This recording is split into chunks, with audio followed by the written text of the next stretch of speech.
Welcome to book bites where we share bite size wisdom. Book bites के अंदर ये एक सीरीज़ के अंदर हम आपके लिए लेके आ रहे हैं 50 must read books which will help you to learn and grow. And आज की हमारी इस बुक के अंदर हम लेके आए हैं Ikigai, a very famous Japanese book which will make us to go through our daily life very easily and live long.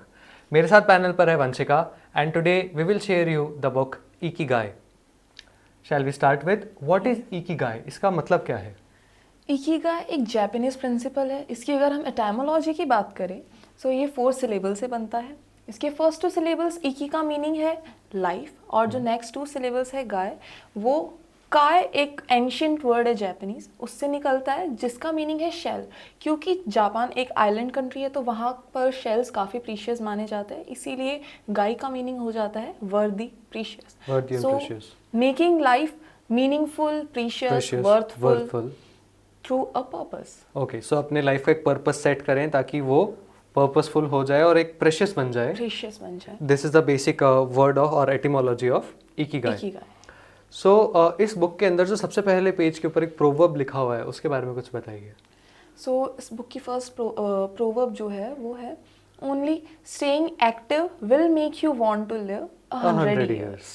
So it is a Japanese proverb जिसके हिसाब से इफ यू स्टे एक्टिव, अगर आप daily active रहते हैं then you will start enjoying your life and that will make you want to live 100 years। आप खुद से चाहेंगे कि मैं 100 से ज़्यादा साल जीऊँ। यस। सो इस बुक के अंदर बेसिकली 9 चैप्टर हैं, एक प्रोलॉग और एक एपिलॉग भी है इसका। एंड इन सारे 9 चैप्टर्स का जो एसेंस है उससे हम स्टार्ट करते हैं। सो मीनिंग ऑफ इकिगाई के अंदर बेसिकली 4 अलग अलग मीनिंग आते हैं, which are passion, profession, mission and vocation. So passion, profession, mission and vocation, इनके बारे में अगर हम जाने, सो पैशन का बेसिकली मतलब लेते हैं कि लोग जो कि मैं करना पसंद करता हूँ, but not only this, what I love to do and what I perform the best. अगर मैं इन दोनों चीज़ों को कंबाइन करूँ that forms my passion. Mission क्या होता है? मिशन की हम बात करें सो मैं क्या करना पसंद करता हूँ या करती हूँ, और साथ ही मैं उसी के थ्रू वर्ल्ड को क्या दे सकती हूँ। What is your contribution to the world, that makes your mission.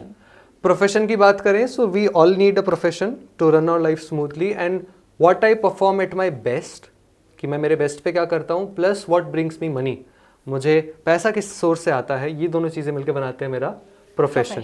Then comes the last things vocation. Please tell something about it. और वोकेशन 2 चीज़ें मिलकर बनाती है कि मैं वर्ल्ड में क्या कंट्रीब्यूट करती हूँ और साथ में मुझे कितना कहाँ से मुझे मनी मिलता है। Okay, so what you contribute to the world and what brings you money, ये दोनों चीज़ें मिलकर बनाती है vocation. So if we go through the 9 chapters of this book, then we will find that there are various findings. Yes. Like Ikigai का हमने बताया that it is a purpose of finding the, it is a method of finding the purpose of your life. Yes. Ikigai की findings क्या क्या होती है उसके बारे में स्टार्ट करते हैं। Like active mind. Yes. Please tell me active mind का source इकिगाई कैसे है? एक्टिव माइंड, क्योंकि इकिगाई हमारी लाइफ का पर्पस है, और लाइफ का पर्पस हम जितना मीनिंगफुल और एंजॉयबल, हैप्पी बनाएंगे तो हमारी लाइफ फिजिकली भी और मेंटली दोनों वे में, स्पिरिचुअली भी हेल्दी होगी।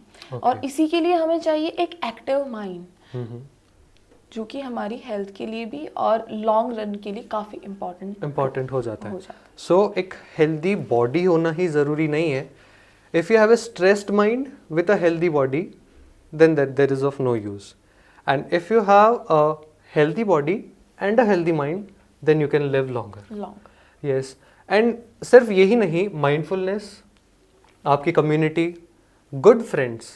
And इस बुक का जो मेरे को सबसे स्पेशल पार्ट लगता है जो कि सभी एज ग्रुप के लोगों को ध्यान में रखना चाहिए, which is don't retire.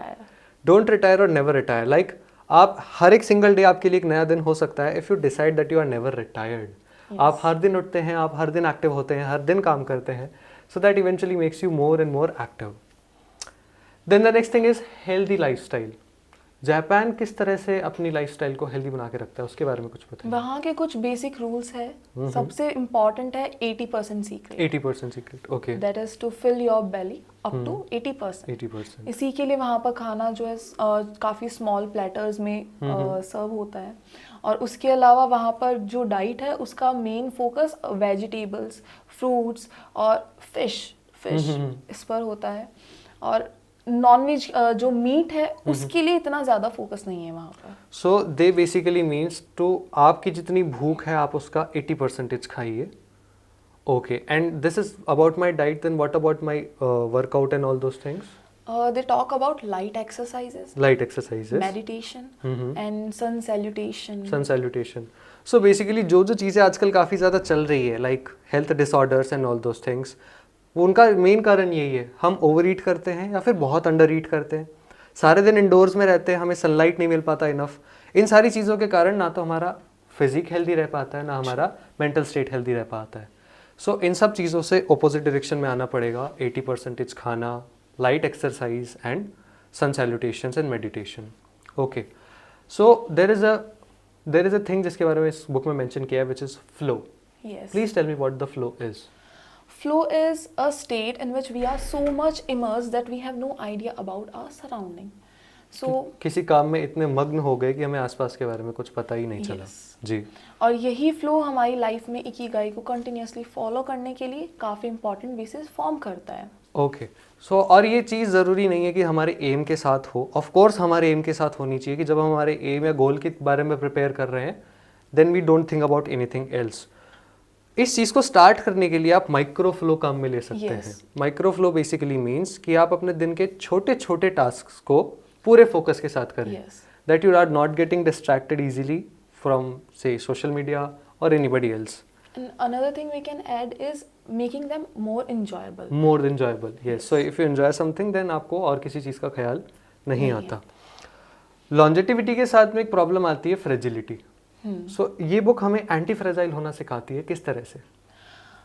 ये बुक हमें हर बार चैलेंजेस से और ज़्यादा स्ट्रॉन्गर निकलना सिखाती है कि हम हमारी लाइफ को पर्पस को लेकर इतना ज़्यादा डेडिकेटेड है कि हम हमारे फेलियर्स को एक्सेप्ट करें और उनसे हम आगे बढ़कर सीखें लाइफ की रियलिटी को। यही चीज़ इसमें एक और थियोरी बताई गई थी लोगोथेरेपी के साथ में। वहाँ पर भी ये चीज़ बताई गई थी कि हमें जो भी हमारी जो स्टेट है, वेदर चाहे वो फीलिंग्स हो या फिर सिचुएशन हो, उन सब चैलेंजेस को, फीलिंग्स को एक्सेप्ट करें और उनसे हम ऊपर उठ के उन चीज़ों को ओवरकम करें और भी ज़्यादा स्ट्रॉन्गर निकले। सो face your challenges with a great will power, ताकि आप उन चैलेंजेस से एक स्ट्रॉन्ग और रेजिलियंट बन के बाहर आ सके। Then the next point is wabi sabi. इसके बारे में कुछ बताइए। Wabi sabi is loving the imperfect and fleeting nature of this world. Like true perfection lies in imperfection. Yes. जो कि प्रोवर्ब है, ये उसको मेंशन करता है कि इस नेचर के, इस वर्ल्ड के जितने भी imperfections हैं उनको पसंद करना स्टार्ट करें। Yes. Because a greed of perfection will lead to a stressful life. If you Yes. start enjoying, then that is good. Then the next thing is Ichigo and Ichi-e. Ichigo and Ichi-e. Yes, what is this? ये principal हमें live in the moment इसको सिखाता है, जो कि आज के time में बहुत ज़्यादा इंपॉर्टेंट है। बेसिकली हम सब लोग या तो हमारे पास्ट को लेकर उस पर ड्वेल कर रहे होते हैं या फिर फ्यूचर को लेकर एक्सट्रीमली एंजाइटी में होते हैं। Yes. और वही जो इची-ई है, ये प्रिंसिपल हमें लिव इन द मोमेंट कि हम उस मोमेंट को एक्सेप्ट करें और उसी में रहकर उसमें अपना best they. Okay. And the next thing is smile. Smile. Okay, so smile is I think the best part of this book. Like हम सब जानते हैं that how can smile radiate happiness also. Yes. But we forget to do this every single day. Then another thing is reconnect with nature. Technological advancements ने हमें nature से काफ़ी ज़्यादा disconnect कर दिया है. So reconnecting with nature एक काफ़ी ज़्यादा important चीज़ हो जाती है। एक और important चीज़ होती है which is gratitude. We are not showing gratitude towards our life. We don't show gratitude towards our community and our people. So अगर हम gratitude दिखाएंगे, that will keep us emotionally healthy and socially healthy also. Yes. So if we conclude this, then we shall conclude with जो कि इस book का conclusion है, which is Mitsou Aida. मित्सो एदा एक कैलीग्राफर है Okay. और इन्होंने काफ़ी अच्छी अच्छी कोट्स इन्होंने कैलीग्राफ की है, जिनमें से एक है इनका हियर नाउ। Now. तो ये लेसन ये देता है कि हम प्रेजेंट पर फोकस करें, हैप्पी रहे, हमारे इकिगाई को फॉलो करते रहे, और यही इस बुक का लेसन हो जाता है। So overall अगर हम देखते हैं then Ikigai can teach us to live happy, teach us to live healthy and teach us to live long. Long. ऐसी ही और बुक्स के लिए keep stay connected with us so that we can share you the rest of the books. I hope you learn and I hope you grow. Thank you.